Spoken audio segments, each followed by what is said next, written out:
All right. Hi, everybody. Welcome back to the Unreal Engine live stream. Today we're going to do some training and some talking about Sequencer. We're going to talk about the creation of the Robo Recall introductory cinematic and what all this team had to go through to make it. And by this team, I'm referring to Grayson Edge and all of his people.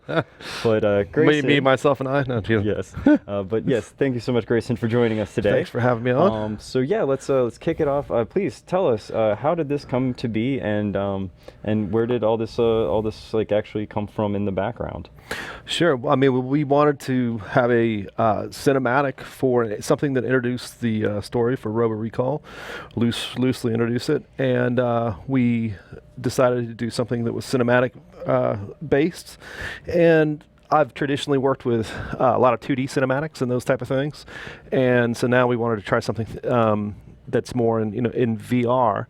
And so we started kind of brainstorming a little bit and started experimenting. And I think for our department as well, we haven't done a lot of cinematics specifically for virtual reality. Yeah. And I think that's kind of a new experience. And I think that anybody who's worked with VR knows that a bit about that process, that a lot of things that you expect to happen, or a lot of things that you expect to be the standards. To be the standards are not. Yeah. And so we'll look at that too in this a little bit in this talk. But yeah. Anyway, so what we did is we decided to start a couple of brainstorms and come up with basically an intro for Robo Recall. Yeah, and how did that start? Because clearly, when we make a cinematic, the end result is never anything like the original pitch and the original concept. Sure. And so if you want to dive right in here, we can just start looking at some of these. Sure. Let's hop on in. I think Clint is fixing your lower thirds because he occasionally had you credited as Chance, and then now he's flipping us over to where we need to be. Thank you, Clint. Well, let me pull up an image here too, real quick. I'll just pull it over here. One of the first things we did for this intro was we came up with a few different ideas, and the first idea we had was essentially, you can kind of see it in the image here, was essentially a couple robots would come down an alleyway to your location and basically jump on you. Yeah. And we experimented with that. Went through a couple iterations of that, and overall we found that it really wasn't really strong enough. And so what we wanted to do was make it a little stronger narrative, basically. And so I think the overall message for this first part of this is that I think it's really important to iterate and to try different things. And I think that ultimately we relied more upon a script. We relied much more on a script to kind of drive what our visuals were going to be as we kind of figured the story out. But so anyway, this first shot here was just a kind of gives you an idea that you're standing at the end of the alleyway and you don't have any controls. You can't interact with the environment. All you can do is look around. And in the final version of the intro cinematic, we also left that there was no heavy interaction of any type. And the reason why we did this was that some people who were new to VR, it can be information overload. Yeah. And we wanted the player to really focus on the story and the environment and just be in the moment, in the cinematic. Yeah, it's pretty clear that you guys direct attention. In the cinematic. You kind of keep everyone's focus in one direction and don't have like a lot of random stuff happening behind them and to the sides. Right. And we'll see that a little bit in here. And let me just show you another image too that came from that opening. Let's pull this up. This was, this was very early prototyping, but at the end, all these robots come in and basically jump on you or attack you, and the screen goes to black. And it was kind of exciting, and things went into slow motion. But again, the problem was it didn't tell that much about the universe and the story, and we wanted to keep it kind of minimal. There wasn't any dialogue. It was mostly action. And so it wasn't getting anything across. Right, it wasn't the overall message for the game and the setup for the game wasn't really getting across. So we scratched that idea, and it took us a while to iterate through that.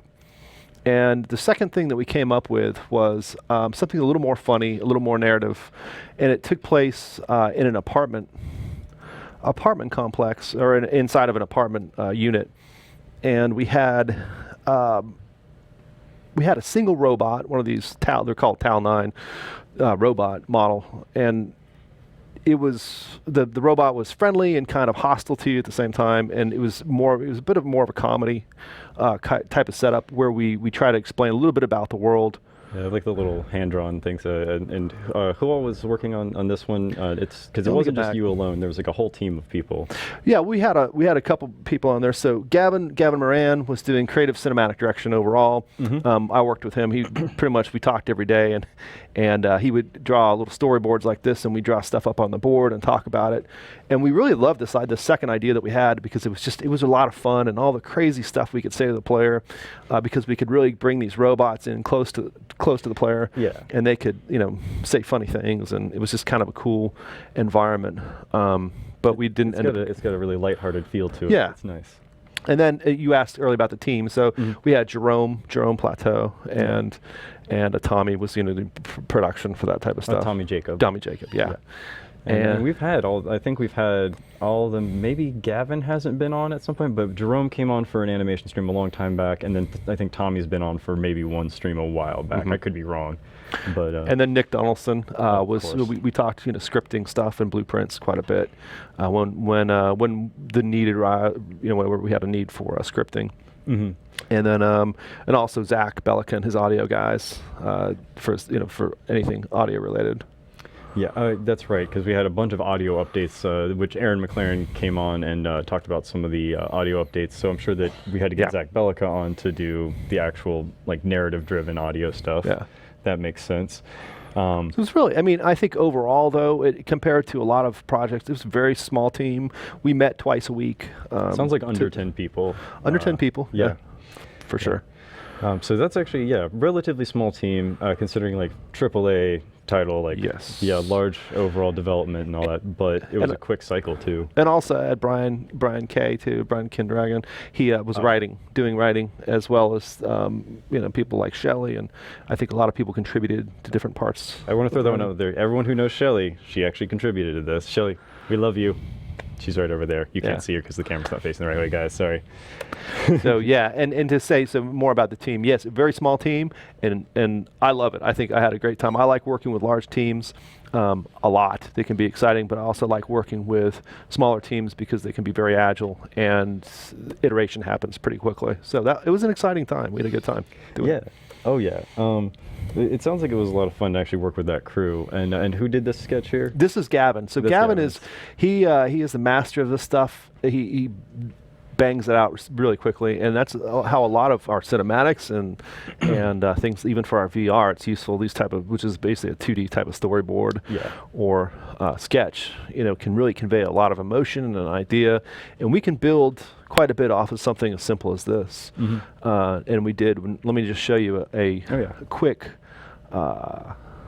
image here of, just a second. So this is a apartment I built out in UE4.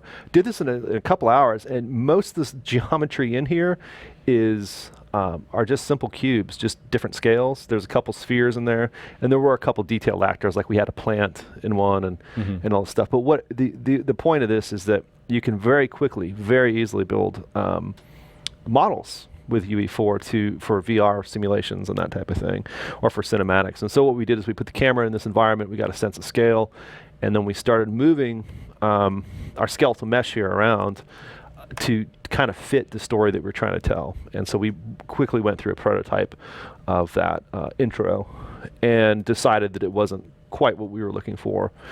And I think what we were trying to do is we wanted a bit more immersion in the city. I think when we were in an apartment, it had to be explained, well, why are we in an apartment? And that got into a little deeper than we wanted to. Yeah. And so we ended up putting the player in the city, and we wanted more robots, a lot more robots. So eventually you're surrounded by, I think, 14 or so robots. So you want to be in a heavily populated area. Right, and you wanted to feel like you're in a city, then there's stuff going on. And so that's what we did a bit later on with the third version of this, and this is kind of where you see it now. And this is the thing that we ended up going with, the final version. Let me hide this. We'll get into talk for people who are interested in sequencer and the engine and stuff. We're going to get into talking about what this thing is a little bit later, because it's kind of interesting. But let me just pop this open.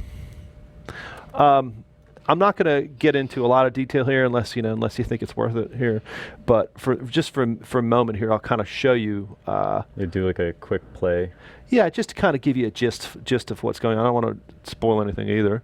Oh, we should probably hide the egg. There you go. There you go. But in this thing today, we'll talk a little bit about how we got this motion, some of the things we learned. We're using a media framework or media player back here for the television screens. And these were the images that are created on here were used. We basically created them the same way we do traditional cinematics, just through sequencer and that type of thing. And those shots we did them pretty quickly, and they were a lot of fun to get out. I'd say this too, that when you see this in virtual reality, it is really different. It feels much more immersive, and you get a sense of presence that you just will not get in 2D. So. And you can see here from how this is building where the base place of like where you would be standing is, and how they're slowly forming like this crowd around you. And yeah, like where you're right about there, it does you start looking left and right, and you can feel that overwhelming presence. There's a couple other things in that scene that are really interesting to point out. Like you can see the way that the robots are being hidden. Like in VR, now we're taking that old like standard of how do we bring stuff into a scene and hide stuff when it leaves the scene. And it's fascinating how you guys are doing this. Like the cars are even strategically placed, aren't they? Yeah, and that was, and you noticed this, and which is cool. You put this down, I'm like, I think that those cars are there to block view, aren't they? Yeah, we absolutely did that too. And I believe Jerome was saying, first of all, it'll help with occlusion for the background. And if you don't want to draw, a massive city, because ultimately we do have a street down here, and you get a sense of depth, but putting a car there can help occlude some of that. And we could have taken the car out, but just because, again, it was a small team, we didn't want to have to build out an entire, city and everything behind it. So behind this car is a whole city. Believe us, trust us. It's the illusion of game development. And I think also when we talk about illusion too, the audio guys did a fantastic job of filling out the audio. When you're in the VR experience, you feel the city, you hear it, you can hear things escalating as the situation in the news report escalates, and it's kind of cool. So I think that's another element that you can add to this stuff is the audio. One more point too here about these cars. When we were trying to get these robots into the scene, we had them come from doorways and some of them walk around the corners and into the scene. But this truck also serves as a great place because you can't in VR you can't really look around it. Just to simplify things, we had guys come from behind the vehicle that you don't necessarily need to see where in the distance they came from, but they appear pretty close to the player. So it's a bit of a hack or a trick, but I think those are the things that really can help set up scenes pretty quickly. Yeah, and of course when you guys were designing this, you were designing it under the limitations of hardware, software, etc. So when you're doing this with an Oculus Rift, you know that they don't have room scale presence. You don't have to worry about them backing up enough feet, right? Because they can't. They have like a certain amount of area they can wiggle around in. Yeah, and that's about what they're given. I think, and as this technology progresses, which it already has basically, but as we continue to develop, I think we're going to be using more and more advanced techniques, and probably artificial intelligence, I'd imagine, at some point to drive some of these characters and cinematics that maybe they're doing their normal routine in the city or whatever's going on, and then they come in and walk in from whatever position. These are all hypotheticals, obviously. I think you're not far off. We've actually talked about this in previous streams about Sequencer, the way that you can actually sort of create tracks and adjustments in Sequencer where there are variables now that you can alter in your sequences from blueprints, and therefore like in the game, and therefore sure you could show up to one scene and it looks one way the first time, the second time things are different so it looks different. And like you said, eventually having pre-rendered cutscenes, entirely pre-rendered cutscenes, is probably going to be a thing of the past. We'll have completely dynamic cutscenes where every time you come in, the AI are wandering around doing slightly different things. Gives it replayability for sure. I think that's an exciting thing too for virtual reality, is that, and for traditional games as well, but I think that level of immersion and dynamic build in the environment is really pretty exciting. So I hope that in the near future we start to do more things like that, and that you can that you can interact with some of these characters in more deeper ways too. So Yeah, it's definitely going to change how cinematics have to be directed entirely, which is actually kind of the point of the whole discussion. Why I really wanted to bring you on and discuss this was that, it's the Wild West. It's a phrase that you and I have just discussed earlier. It's the Wild West. We made up rules as we found them, didn't we? And I think like you brought up Showdown before also, when we had showed off Showdown as a thing where we tried to use traditional methods where we kind of track you down a path, but we do it very slowly as to not make you nauseous. But this is totally different here. Let's talk a bit about how you guys set up a scene where now it's based around a person versus a camera. Yeah, and definitely we should talk too about the just how things are a little different in VR and how I think I'm gonna stop just for a second and say that I think in some ways it can be more challenging than a traditional cinematics in that you have to consider the entire environment around you. In a lot of ways, it's like level design. If you've been a level designer, I think that you have to worry about setting up things to be performant, to run fast, and to look good in 360. And I think film has some great abilities to, like you just say, this is the frame we're going to look at, and we're going to make it beautiful for this picture, but we don't have to worry about whatever's behind there. And that is incredibly liberating. It's a lot of fun. But in some ways it's not as challenging as the 3D being fully immersive in 3D, where a person can do or look at anything that they want to see. And so that's one of the new challenges of VR. Yeah, you used to be able to do a lot with forced perspective and just kind of tricking them with one solid camera, and then that doesn't work so much when they can lean ever so slightly and throw it all off. Yeah. So anyway, it's exciting new territory, a bit of the Wild West. We can look at camera setup too, like we were saying, just in how I can talk I'll talk a little bit about how different methods we used. Some purely for prototyping, others for the final product. Let's just start with how we did the final product. For this sequence, it's super simple. You start off the camera fade or we go from a fade in game. And you start at the only pretty much players start in this level. This is a separate level, and we specified the direction of the camera, which way the player, the pawn would be looking, and it's just you can see the arrow in the window here. And that was it. And it was as simple as just driving the camera around. The FOV of this camera right now, field of view, is 90, so it's already pretty wide, and you can get a ballpark idea of what it's like just to stand here. And to look around. You just leave your camera in place and look around. And it's a pretty quick way to prototype your view. It's kind of a no-brainer. Yeah. But usually for the final product, we'd move things. You'd move this actor back a couple inches or a few units or whatever, and move it back and forth. But at the start of the game here, it fires this up, and you're in that position. There's some other methods that you can use, and which we experimented with and have done. If you want to create a series of sequences, you can always either teleport the player to new player starts or new locations in the world using blueprints, or if you want, you can also set cameras up in the world and use sequencer to, essentially it's the same thing as teleporting, but move that view around.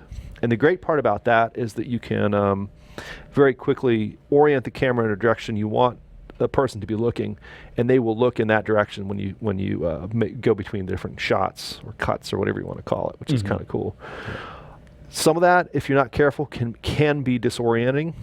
And the good thing about this method that we're using here is that at startup, if you were 2 feet tall, this will calculate your the player's real height, and will put them above the ground plane at exactly 2 feet if they're 2 feet tall, or 6 feet if they're 6 feet tall.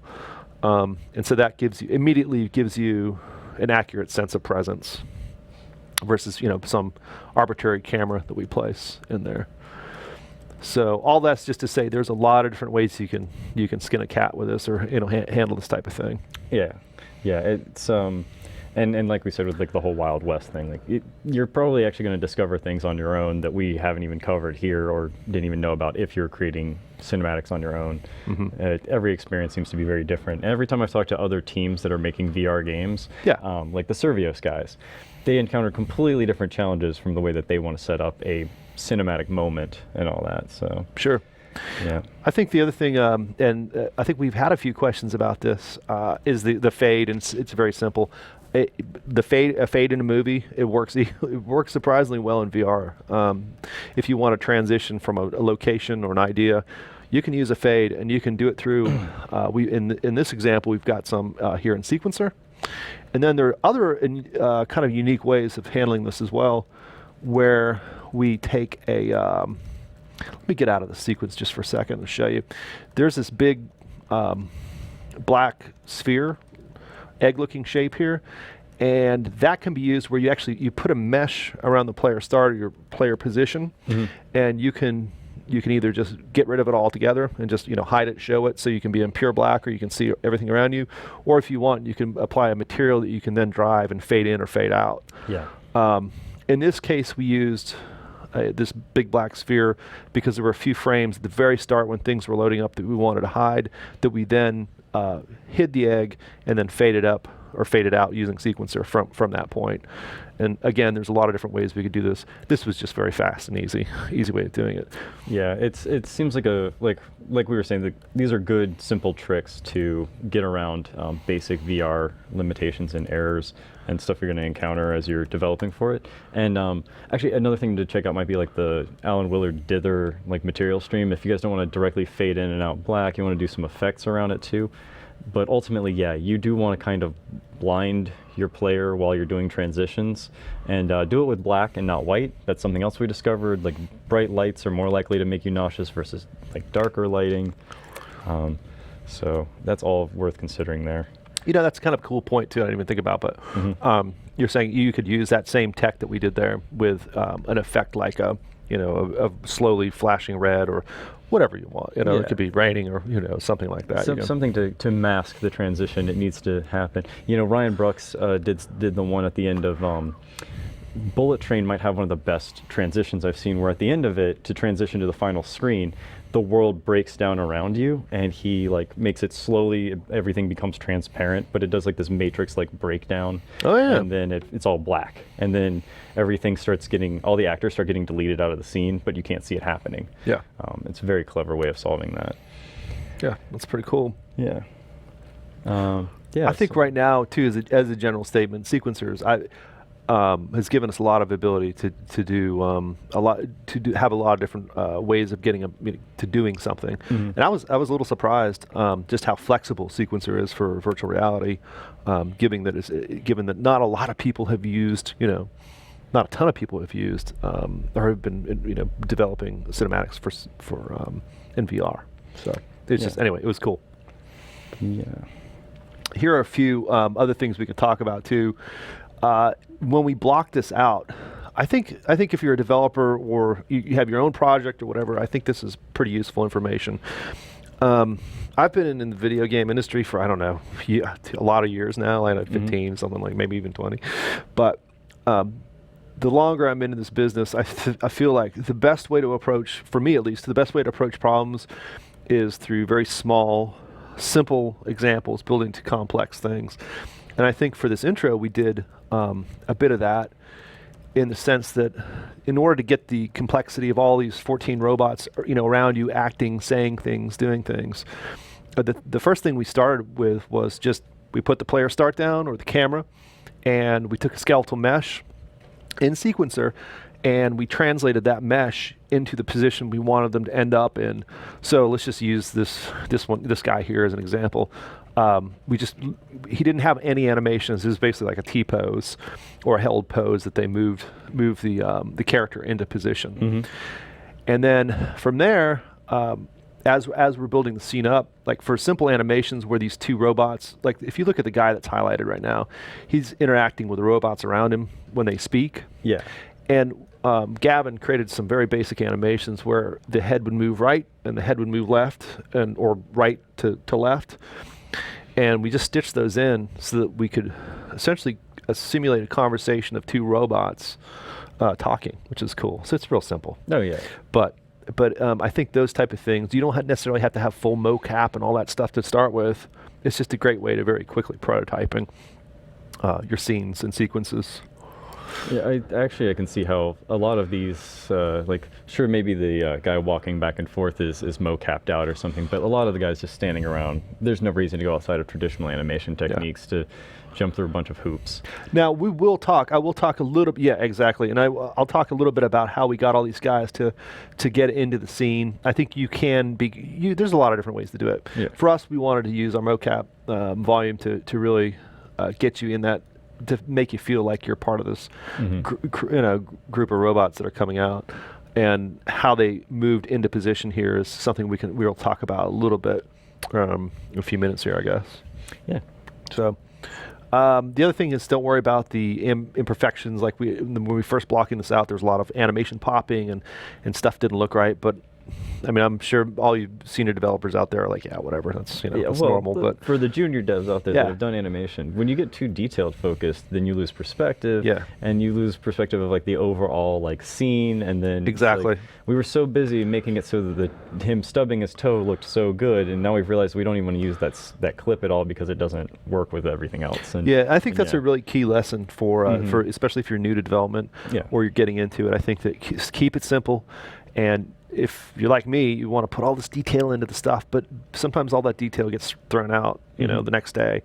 And I think that it's really good to keep things simple, get a working model of it first, and then the details are it's the fun part, and then you can add the detail into it. And it's usually easy and fast after you've gotten the hardest part is getting the main idea there and getting it blocked locking out. down what you want it to be, and then once that's there, you can just start making the small adjustments. Yeah. AG858 on Twitch asks mocap volume with a question mark. What exactly is a mocap volume, just to clarify? Sure. And I've got some images here. I'll show you the actual. Oh, well, please. Okay, yeah. Never mind. He's got you covered. All right. So wait, it has to be on the right screen. Let me pull this over here. There you go. Now this actually has a point I'll talk about and how we used our mocap space in a minute. But when I say mocap volume, these little red lights, you can see those up there. Those are mocap cameras. That's infrared light that's being shined into the light, basically shined into the space. And this is the volume. Imagine it as a big square. And guys or ladies can put on suits that have these balls all over them. They're reflective. Yeah, the little capture, like ping pong balls that you see, right? And so those red lights, I believe they're infrared and some different spectrums and stuff, but they shine off the balls, and then you get the camera tracks that and basically creates points in space, which a computer then puts together and creates a skeleton. And that's how one of the ways you can do animation. That's probably a oversimplification, but it's the gist of it. The gist of it. Yeah. So that's one of our mocap volumes that we have. It's a big room with a bunch of cameras like this, and we put actors in there for cinematics and for game animations, and for 3D VR cinematics as well now. Yeah, and mocap might seem like a really daunting thing for smaller teams and indies, but actually I've found that it's not for everyone, but there's a few people out there that are now using VR equipment to create jerry-rigged actual mocap, like mini mocap studios. I think Steve Bowler is one guy out there. If you want to check out how to build your own like mocap suits, Steve Bowler is a dude to go follow and look at what he's doing with the Vive tracking system and UE4. That's cool. Yeah, there's a lot of different ways of doing that now, and it's pretty exciting. I heard even people using consoles and stuff to, some of the like the PSI and the Xbox. Actual tracking system and all that. I'd imagine if you go and Google this stuff, you'd probably find a huge source of data on all that. I'm sure that there's like hobbyists out there that are doing a lot more. It's fascinating to see that there is an accessible mocap that exists now. Yep. For the 2D, so we had, as you can kind of see in the background here, and this is a lot more. If you can see where the mouse is, basically on the screen here, we had some images playing. I'll just play it for you real quick here, very briefly, just so you can kind of see the stuff in the background. So you can see all this. We made all this with Sequencer, and it's basically a traditional cinematic pipeline where we just create things like 2D storyboards and basically assemble as much as we can in what we call previs, and we really got this video up and running pretty quickly, and it was easy to change in and out, use the media framework player to drive that. And then I'll go ahead and stop that and just show you, so when we first set up this video, it was great because we could cut this stuff together. Even if you use screenshots or YouTube videos or live action, whatever you want. It was easy to just cobble the stuff together to get the type of newscast that we wanted. This image is something that Gavin drew, and this originally we had a robot commentator who was the person who was the news anchor was a robot as well, and we decided to get rid of that because it was added a little more complexity to it. And then you'd have to have the scene where the robot commentator is like freaking out. And he too, did. and The robot commentator freaked out too. It was kind of cool. That'd be so great. But we decided not to go with that. Yeah, it's a little bit visually busy with all the robots gathering around. That was the the focus should have been like hearing him say that, and you're starting to realize that the robots are getting a little too close for comfort. It was cool, but that again, it's iterative process, and so those I think that the message I'm trying to convey is that you can very quickly create these type of things. Like if you want to create a video screen, you can grab footage from your cell phone. You can get screenshots. You can do even simple sketches and that type of thing, and then put those things together, and you can get very quickly arrive at what's going to be on your 2D screen. Oh yeah, absolutely. Let's see. There's one question from chat I want to clarify really quickly since we're already in the middle of things here. Adno350Z was asking, are the sequences part of the mod kit to play around? Just downloading it needs a few hours to complete. So to clarify, yeah, we're in the mod editor for it. It's right on the launcher. The sequence that we're playing in is the one that's included in which level was the name of the level? I'm sorry. Intro sequence P. P. So there you go. Intro sequence P. It should be on I believe it's under the cinematics folder, under sequences, under maps, and in there. Okay. See, you know where everything is. It's I think awesome. I could be wrong, but yeah, I mean, looked at it enough. That's the general area. So that's all that we did was we went in there. The only thing that was not included in this was the actual news video that's playing as a media file. I'll have to ask about that, but that media file was not included, so we just popped it in real fast for that. We'll figure out what's going on there, but just to clarify, yep, this is just the mod editor. We're not doing anything fancy. It's not an internal build or anything. So you guys can grow. If you're watching at home and like, where can I grab this? Go into your Epic Games launcher, go into your modding section, and then there's Robo Recall, install, and you will have what we have today. And in fact, you could probably make your own video, so I'm sure that could get interesting fast. Yes, and actually that's a thing that they've told me is to tell all of you, please, we encourage you to make stuff like this with it and send it over, just post it on our forums. We have a Robo Recall mod editing forum even. That's all under forums.unrealengine.com. We'd love to see what you're making. I might even show it off on a live stream in a nearby future one where we're going to be talking more about Robo Recall and the mod editor, so it's on you. Send me stuff. Sorry, if you want to get back to it. That's all good. That's my spiel. Another thing I wanted to kind of highlight in here is that, two things. I'll just mention this briefly, is that we have a news announcer or newscaster for the video. And it was pretty fun because I think about 3 or 4 people at the studio here, we all did experimented with it to try different voices and different tones. And so 3 or 4 of us did different takes of that we recorded, and we just put that footage, the video footage, to those voices. I did one, and our audio guys did one. So it was a lot of fun. And what we used eventually was we took the one that we liked, and we had a professional voice actor act basically out to those out to the audio there. So it was pretty cool. Just to say that you can do a lot of this stuff very quickly and easily by yourself. Or with a small team. Another point in here is just, and this is a little more on the technical side, is that for these VR sequences, Sequencer gives you a lot of ability to trigger things. You can do everything, most things in Sequencer, but if you want to go outside to level scripts, very easy to do. This is an event track in Sequencer, and these events, each little blip on here is an event, and I don't know if anybody's used this before. I'm sure people have used it, but if you're curious about that, you can right-click on those nodes, and then you can it basically creates a property, gives you properties in there that you can set, and that will go out to Blueprint through a custom event that you can then trigger other things. So through that one, you can call out and then have changes be made sort of dynamically through this. Exactly. Very cool. And so you can load levels, you can stream levels, you could. I'll show you an example of where we did audio. One of our audio guys got very, very specific about where the audio was going to be played for the robots, and he wanted in some cases the audio to be played very specifically through the mouth.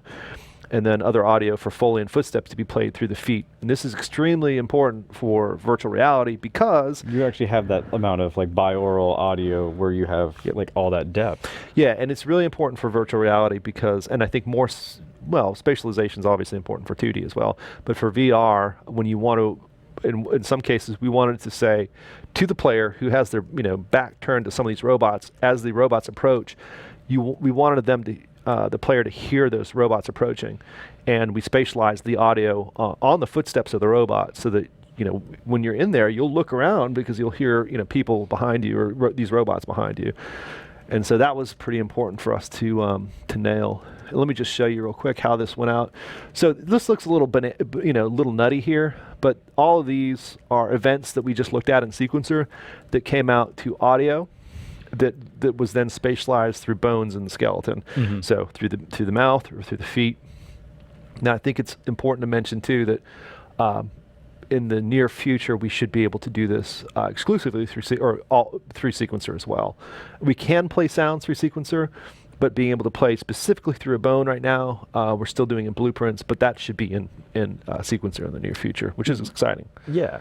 This is a really fascinating like insight into how it was built. I'm also going to throw this one out here for people looking at home. They're like, wow, those are huge. If you take a really close look at the structures, a lot of those aren't even connected.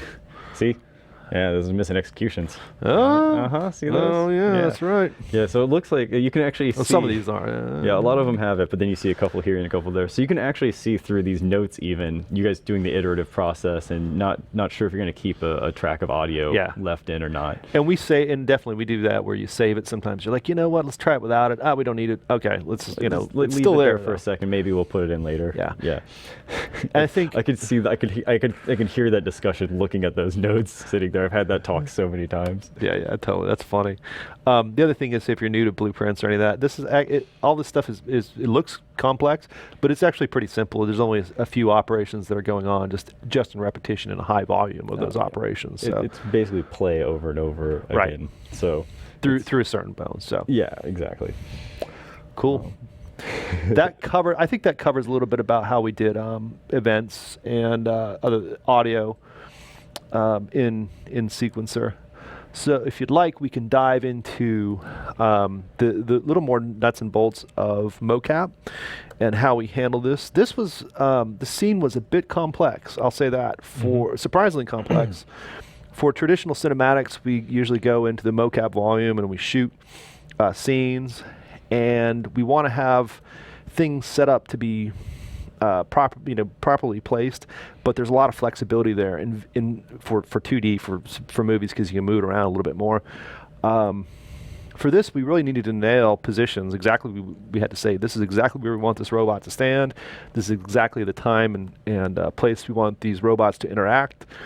And so we experimented a little bit with new ways of to achieve that accuracy. And so let me just explain some of the tools we used. Some of these tools are used quite a bit in traditional cinematics. So once we had positions for the robots, let me try to find you a more interesting look at this too. Hold on just a second here. Let me pull this up. Okay, so once we had the positions of the robots, we had one actor, which is Gavin Moran.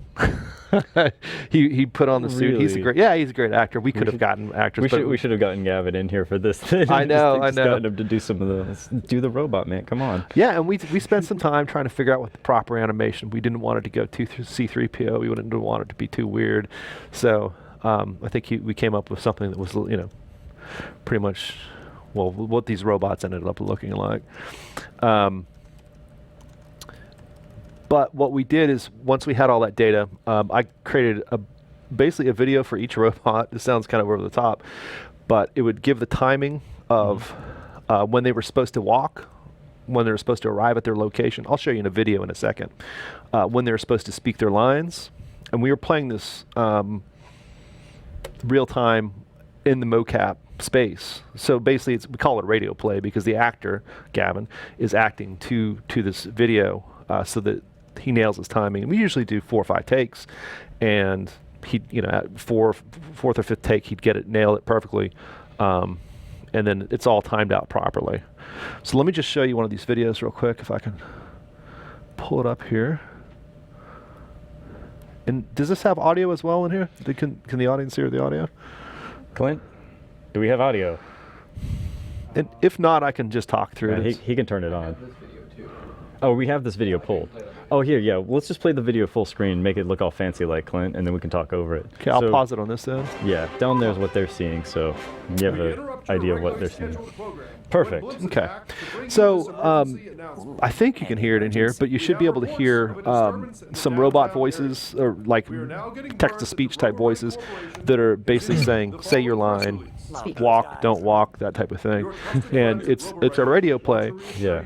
And again, the highlighted robot is the robot we were working with, and then this just gave the actor, and in some case actors, cues to perform to during the mocap shoot. And it's also useful for a director because you can show people that you're working with, or the actors, what the scene they're supposed to be doing in the scene. It sets them up where they are positionally in the world, and you can talk through it. And so these are very useful. They're very simple to create. You basically use some screen capture technology, software, whatever, and then you can plug these into something like Sequencer or Premiere. Premiere is a real useful tool for this stuff, and wrangle up some sound effects and audio lines and that type of thing, and you can do it pretty quickly. But as you can kind of see there, it just gives them the cues to act to, and we can probably pull on out of that now if you want to. All right, cool. Now, when I see something like that, I immediately think, well, clearly we all have to make them do the Thriller dance at some point. So I expect in a future stream, we load them all up with the Thriller dance. Instead of freaking out and jumping on you, they all just start, with the oh yeah. Maybe somebody needs to do the mod for that, right? Yeah, I need Robo Recall Thriller mod. Thriller mod, please. I think the other thing that I want to talk a little bit about too is the complexity of some of these, and that a lot of planning was necessary. And I enjoy this type of stuff where you sit down and you got to start planning some things out almost mathematically.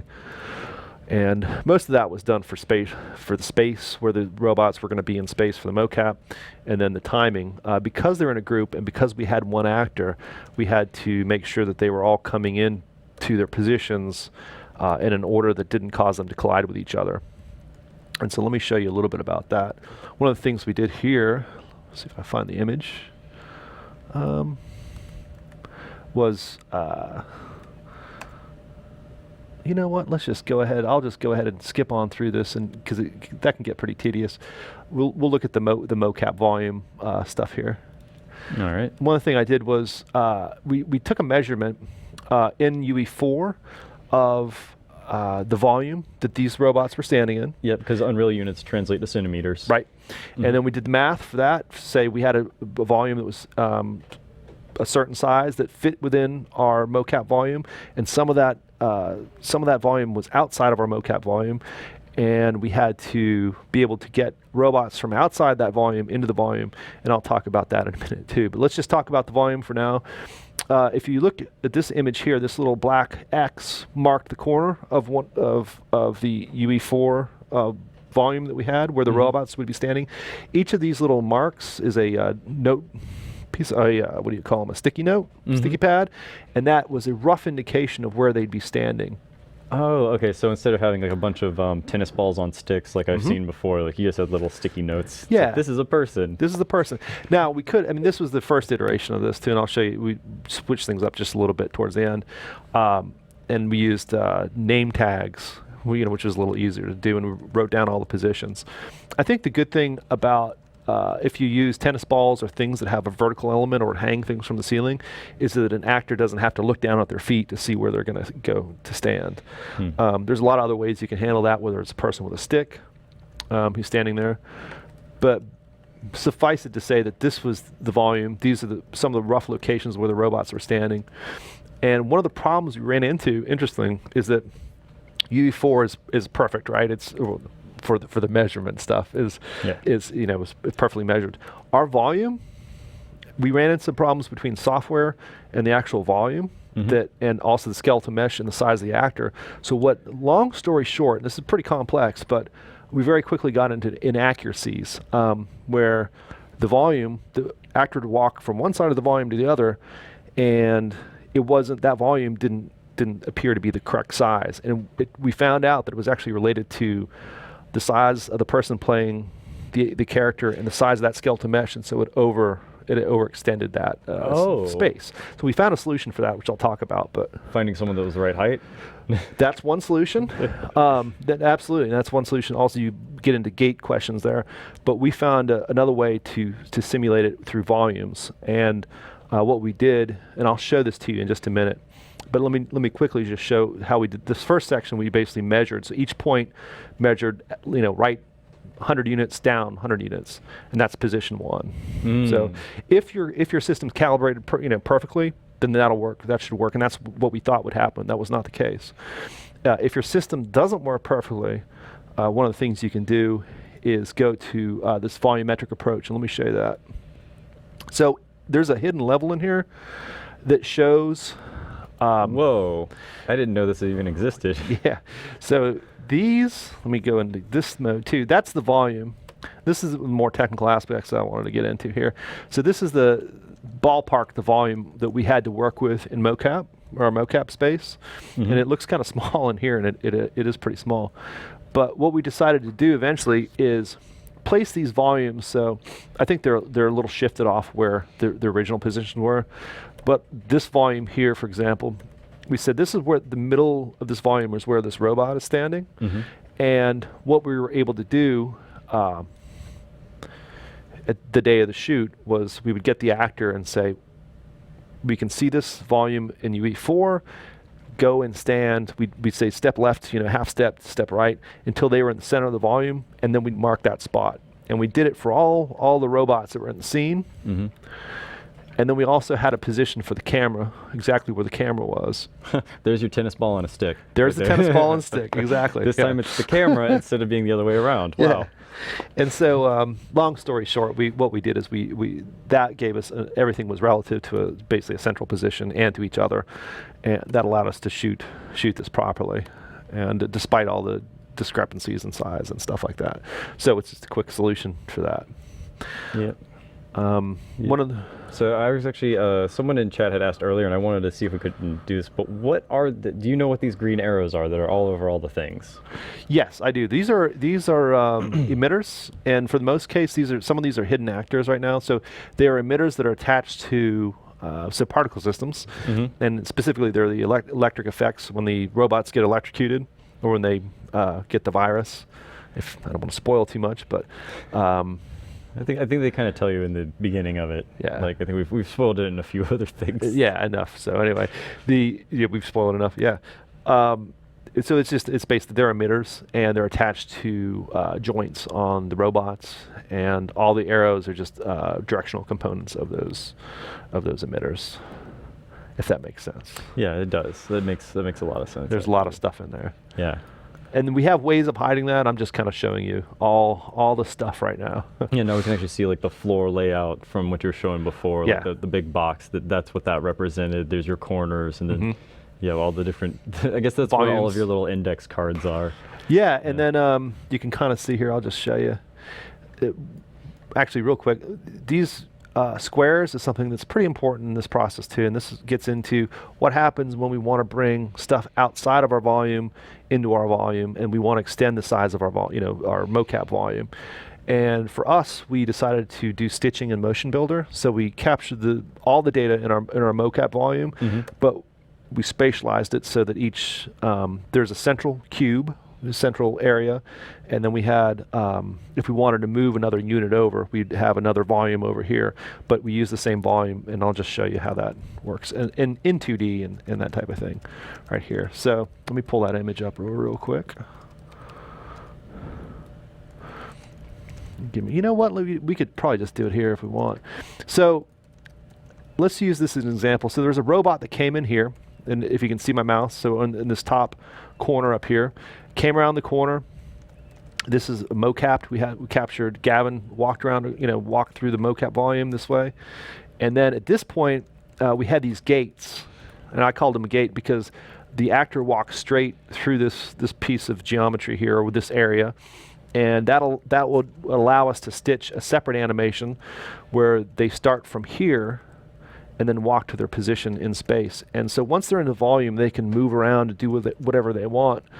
But having that one gate area was pretty cool, because in Motion Builder you can just stitch that animation stuff together very easily and quickly. And so that allowed us to basically have animation that was outside of our volume, so to speak. Mm-hmm.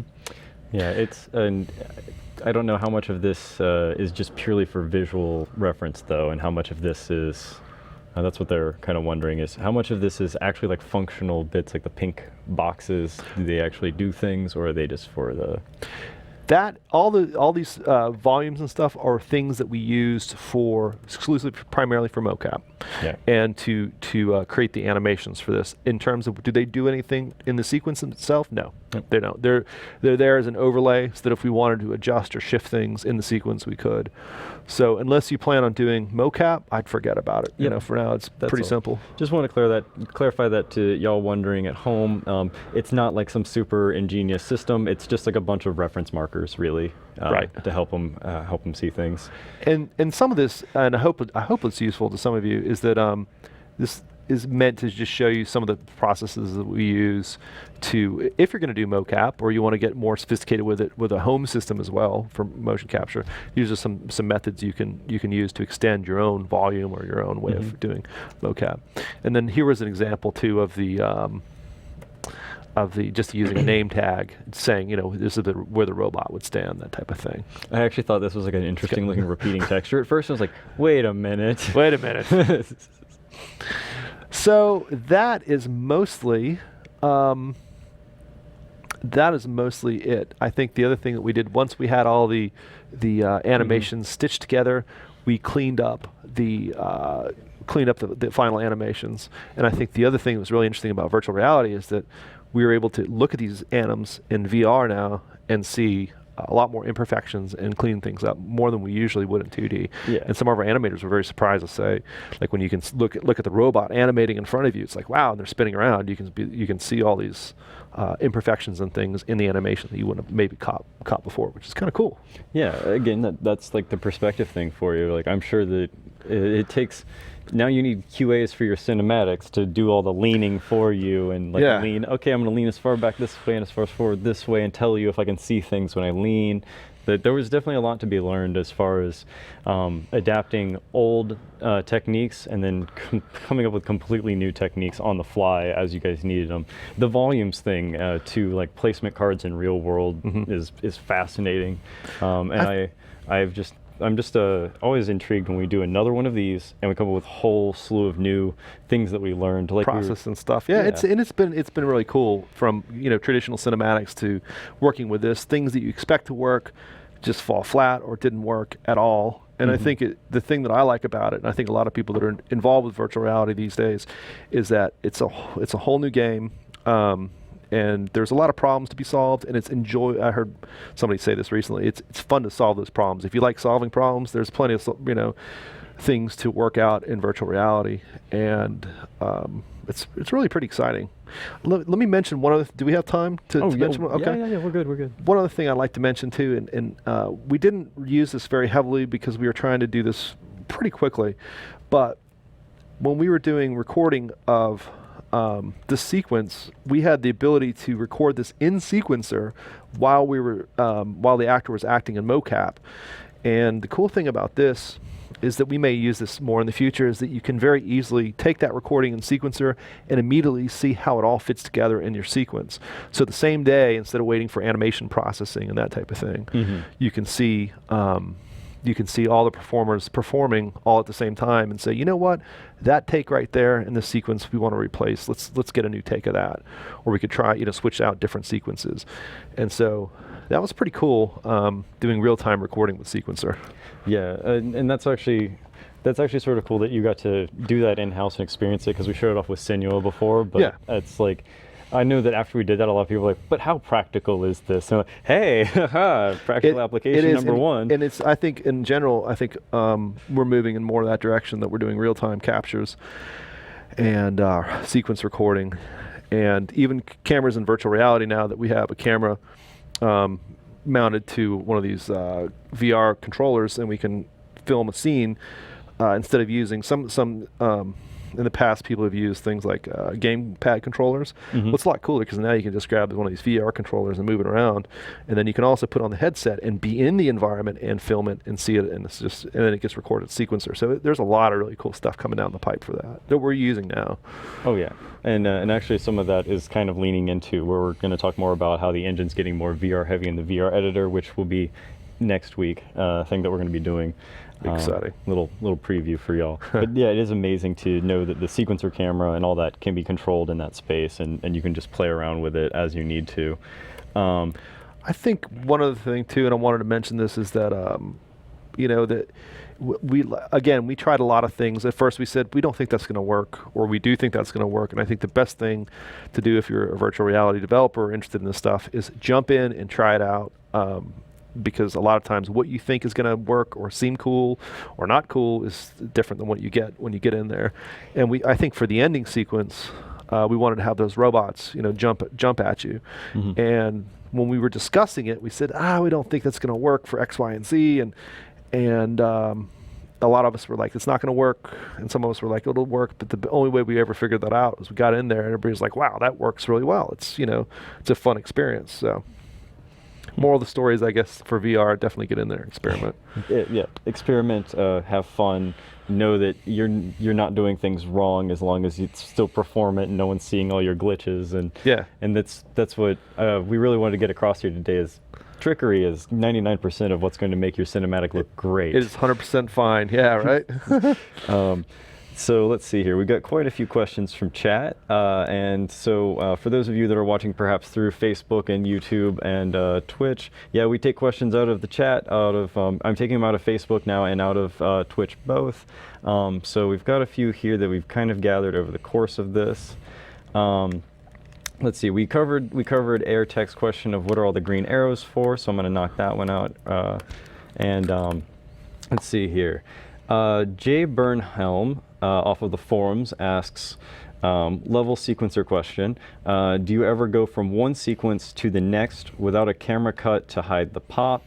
Let's see, an example would be a Telltale style sequence where you want to play have a variable scene and then have like C, like do that jump. And yeah, we mentioned this briefly. I think there's a couple ways to answer that. I think if I'm hearing the question correctly, we can do it through set view target with blend is one way. So if you want to smoothly transition, interpolate between two camera positions so there's not even a pop, you can do that with a blueprint. From one camera to the next, you give it a time and a transition time, and you can go along that path. There's ways of taking a scripted position where you transition from one camera to the next and or move it around however you want to move it. And then of course you can always use the fade. Yep.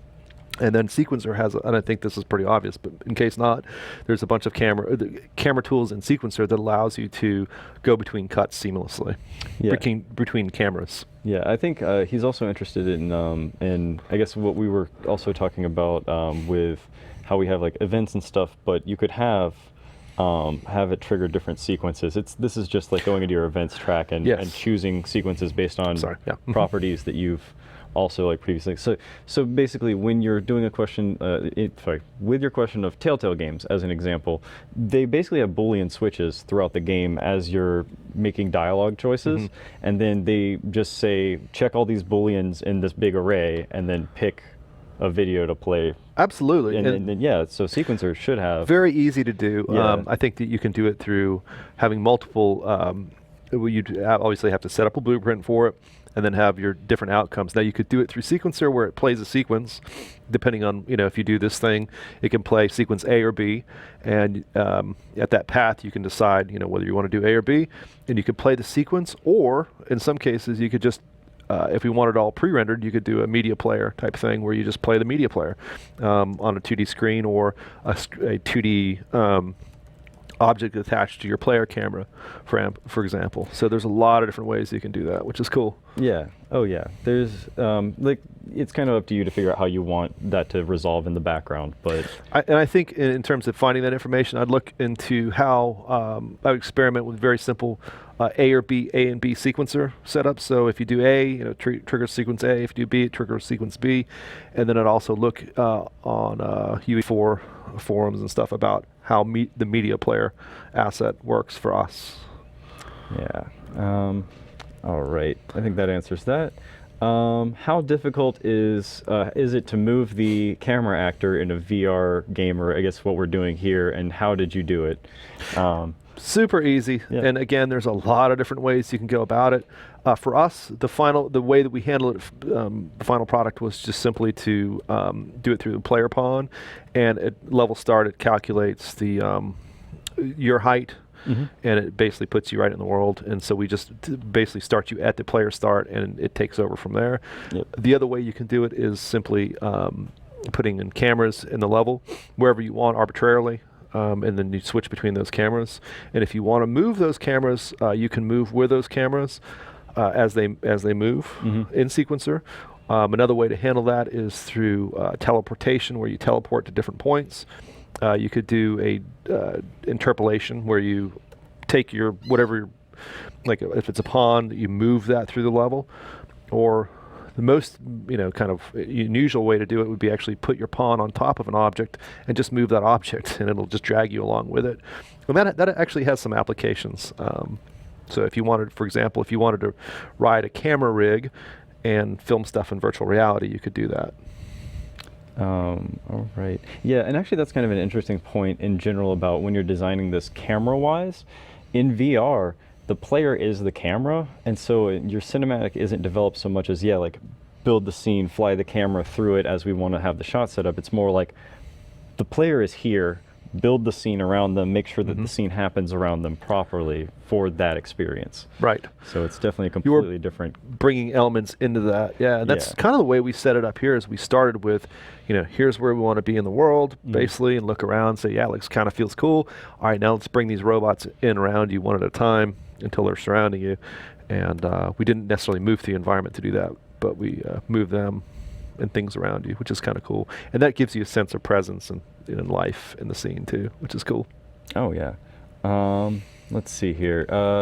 Here's another good sequencer question here. Do you measure time in minutes, seconds, or frames when making a sequence? Right now we measure in frames when we're doing the technical aspects of it. For example, when we're doing stitching, a lot of times we're measuring in frames. And then we get into time. When we talk about time, it's like, how long is this piece going to last? It's a very simplistic answer, but we're going to do a 1 minute 30-second, intro video, and for the most part, we're dealing with frames. Though when we're talking about the technical aspects, but I will say this is that in sequencer you can convert. If you want to do time-based stuff, you can do it. There's right up here too. Oh yeah, hop back in real fast. Thanks, buddy. Yeah, you can do seconds. So if you want to say, I'm going to set everything to seconds, well, then you've got that. Wow, look at all those options. It's or 120 frames per second. You've got that.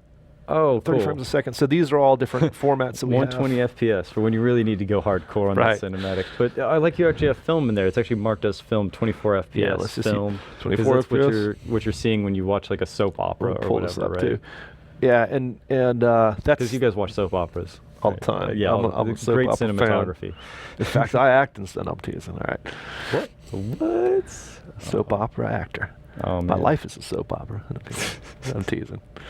All right, so yeah, it's a pretty useful tool. At some point, also, right now on actors, you have time properties. And in the very near future, we would need to be able to convert those easily to frames, and that should be for everything. Can have a frame time, or an actual time property. All right. Is the binaural audio natively built into Unreal Engine? We can spatialize audio a lot of different ways, and there's 3D audio, and audio that's specifically designed for VR, I believe, in the sound cues, and you can spatialize through bones.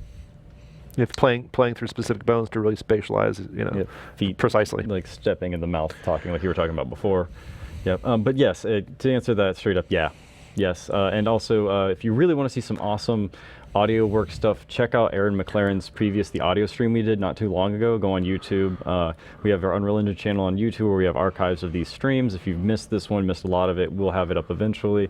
But there is one for Aaron McLaren's audio one where he gets really into detail about the spatialized audio. And unfortunately, it turned out like the stereo was reversed in the stream, so you have to put your headphones on backwards to get the proper effect. It was. Oh, you fixed it on the export? This guy over here, Clint, he's amazing. So yeah, but during that stream, we got a lot of funny comments, just like, wait a minute. Yeah, but yeah, so that should be fixed then. Check out that stream if you want more on the audio engine stuff. He also mentions we were working on some future audio stuff, which we later revealed was the Steam integration audio, where we're now working with those guys over at Valve. It's really awesome. So I highly encourage that if you're in the audio space. Let's see here. Squiddy asks, have you guys used multi-perception neuron with the Vive or any other kind of low-end mocap suits like Rococo for avatars or real-time performances, anything like that? I guess have you been just Personally, using no, I haven't. Like the ball system? Yeah, I know that Victor Burgos, I think, is a guy who picked up Perception Neuron a little while back and was playing around with it. So if you check out some of his posts also, I feel like I'm mentioning a lot of people out of the community that you guys should check out, because I mentioned Steve earlier who's doing VR stuff. There's quite a few Unreal Engine developers out there that are doing this kind of stuff. Pretty exciting. I mean, from what I've heard, it's cool stuff. Oh yeah. But I, for lack of a better term, Googled them, and they're probably going to be the first guys to show up, and they will have like little mini tutorials and little show-off pieces that they've done. Is that a monkey? What? Yes, you apparently got a monkey. Thank you, Clint. Augmented reality, right? Yeah, it's perfect. This is. I think this is this mixed reality or augmented reality? Because we can't see him, but the audience can. I think that's mixed. I don't know. We're just making it up as we go. I felt like when I found out about mixed reality the first time, I'm like, so basically green screen with another overlay on it? Like, okay, cool. This monkey is making me a little uncomfortable. I love how he reacted to you looking at him. It's perfect. All right, so let's see here. Next up, Fresh Lemonade is asking, is there a better place to share / download mods than the forums? Right now, the forums are our main go-to for this, but Chance and I have been talking about it. We're working on some stuff. Sorry about that not being like a clear pipeline right now, but yeah, go to forums.unrealengine.com, look for the modding section, and there's Robo Recall under it. There should be lots of projects, team forming stuff, and mods for you to check out. Let's see here. And this is going to be our last question because we're a little bit over time, and a few of these are a little off topic. We're not, this is specifically about Robo Recall or sequencer stuff or epic things in general. We can answer, but a few of these are just kind of a little outside of your specialty, so I'm just going to... Sure. Let's wrap it up with this one. Is the gaming industry or a job as a game developer as reputed and awesome as other jobs? I think... Do you mind if I answer this? Oh, you go right ahead. All right. Oh, no, yes. I think it's a great place to work. I think the thing that a lot of people don't realize is that a lot of the technologies that are being developed from gaming and in gaming are now going out to what we might call mainstream other industries like crazy, from the audio industry to space exploration to medical to military, you name it. I mean, it's getting out there, and so I think that. If you learn how game technology works, I think it can be used in a lot of different fields, and it's really, really pretty exciting stuff. And I think if you decide to work in the industry, it's a lot of fun, and it's a great profession. It's pretty cool. Yeah, it's never boring, that's for sure. Yeah, it always feels like we're kind of inventing things. It feels like the inventors of the software world, because we get looked to by the industries that are much more prominent, that have been around for a while, like Hollywood, like you said, space exploration guys. Like what is it? We had guys from Tesla in our forums looking for people to hire to do rendering and all this other stuff. Oh, yeah. But it does come down to it's a fascinating thing to see. Like, we made something here, and now Hollywood wants to use it there. And that was like, if you watch our keynote, you see the car rendering stuff we did with the Raven demo stuff. But yeah, and that was a question from Ashwin Kadiar off of Facebook. Thanks for the questions, everybody. I'm going to insert one quick thing sorry. too, really quick. I think the question about whether it's a great industry, the reason why I'm in this industry is that it's a bit of world creation. You get to create worlds, and I think with things like virtual reality, augmented reality, that's going to be increasingly become the case. And so I think if you like being creative, it's a great place to be. So, all right. You guys, seriously. Okay, Fresh Lemonade asks, does Grayson even lift? no, That'll be our actual last question. But do you lift, Grayson? Yes, I do lift a little bit. A little bit. A little bit, All right. yeah. All right, guys. Thank you all for joining us. Thanks for the question, Fresh Lemonade. See you guys all around. See ya.